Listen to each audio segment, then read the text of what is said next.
¿Alguna vez te has preguntado qué había realmente dentro del barril del Chavo del Ocho?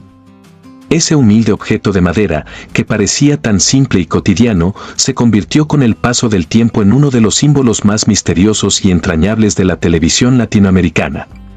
Desde que la serie comenzó a emitirse, una pregunta ha rondado la mente de millones de personas: ¿el Chavo vivía realmente dentro del barril o era algo más?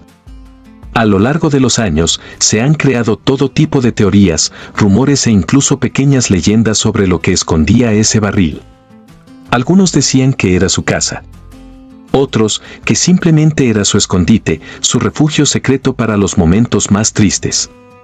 Pero hay quienes fueron mucho más allá, imaginando que ese barril no era solo un recipiente de madera, sino una puerta hacia un mundo oculto. Una de las teorías más populares asegura que, justo debajo del barril, había una trampilla con escaleras que llevaban a una pequeña habitación subterránea. Un espacio secreto, construido con mucho cariño, donde el Chavo tenía todo lo que no podía tener en la vecindad. Allí abajo, supuestamente, había comida caliente, un sillón cómodo, una televisión encendida y una pequeña taza con la imagen del Chapulín Colorado. Se dice que también tenía su gorro extra, algunos tirantes de repuesto, su ropa bien doblada y varias tortas de jamón esperando a ser devoradas. Incluso se imaginaba que tenía una foto de Patty, su gran amor, colgada en la pared. Era un mundo en miniatura donde el Chavo podía ser feliz, aunque fuera en secreto. Algunos dibujos creados por fans mostraban también que el barril era un lugar donde él guardaba sus recuerdos, sus pequeños tesoros, y que incluso debajo de esa habitación había un segundo nivel más profundo, como si todo estuviera diseñado para protegerlo del mundo exterior. Un lugar escondido, lejos de las burlas, de los gritos, del hambre y del abandono. Pero más allá de las fantasías, existe otra visión más profunda y triste. Hay quienes creen que lo que realmente había dentro del barril no eran objetos ni habitaciones secretas, sino los sueños y las ilusiones de un niño huérfano que simplemente buscaba un lugar donde sentirse a salvo.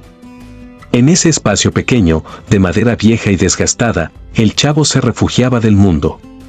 Era su rincón para llorar, para pensar, para olvidar por un momento la soledad que lo acompañaba.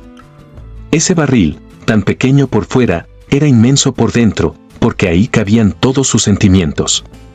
Sus ganas de ser querido, de tener una familia, de reír sin miedo. Y aunque todo eso parezca solo producto de la imaginación, hay un capítulo de la serie que dio una pequeña pista sobre este misterio. En un episodio emitido en 1983, el Chapulín Colorado visita la vecindad. Y en una escena muy especial, aparece saliendo desde el interior del barril. En ese momento, el Chavo recibe una torta de jamón que el Chapulín deja dentro del barril y por un instante se puede ver cómo es por dentro. Se aprecian paredes gigantes de madera y la torta, colocada en el fondo, como si fuera un regalo para alegrarle el día. Aunque esa escena era parte del humor típico del programa, para muchos fue lo más cerca que estuvimos de ver el verdadero interior del barril. En otro episodio, se plantea la gran pregunta: ¿el Chavo realmente vivía en el barril? Los vecinos de la vecindad lo creen, pero él lo niega.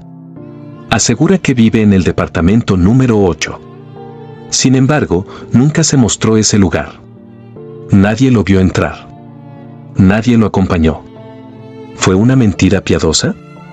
¿Quiso el Chavo evitar que los demás supieran que, en realidad, no tenía a dónde ir? ¿Que su único hogar era ese barril? Existe una historia que algunos cuentan fuera de cámaras, una especie de leyenda no oficial, que dice que cuando el Chavo quedó huérfano, una anciana que vivía en la vecindad lo acogió por un tiempo. Cuando ella falleció, el niño quedó solo, sin nada ni nadie, y lo único que le quedó fue ese barril que usaba para jugar. Desde entonces, ese objeto se convirtió en su único refugio, su lugar seguro, su mundo. A lo largo de la serie, el barril nunca perdió protagonismo. Siempre estuvo allí, en el mismo lugar. Silencioso. Inmóvil. Testigo de lágrimas, de risas, de tortas de jamón robadas, de gritos y abrazos. Un objeto tan simple y a la vez tan poderoso. Porque en el fondo, ese barril representa mucho más que un escondite. Representa la humildad, la inocencia, la resistencia y la ternura de un niño que no se rindió, a pesar de tenerlo todo en contra. Un niño que buscaba consuelo en un lugar donde nadie más quería estar, y que desde ahí salía cada día a enfrentar la vida con una sonrisa. Quizás nunca sepamos con certeza qué había dentro del barril del Chavo. Y tal vez, esa sea justamente la magia. Porque lo verdaderamente importante no era lo que había adentro, sino lo que el barril representaba para él y para todos los que crecimos viéndolo. Un símbolo de esperanza, de imaginación, de lucha y de ternura. ¿Y tú, qué crees que había dentro del barril del Chavo?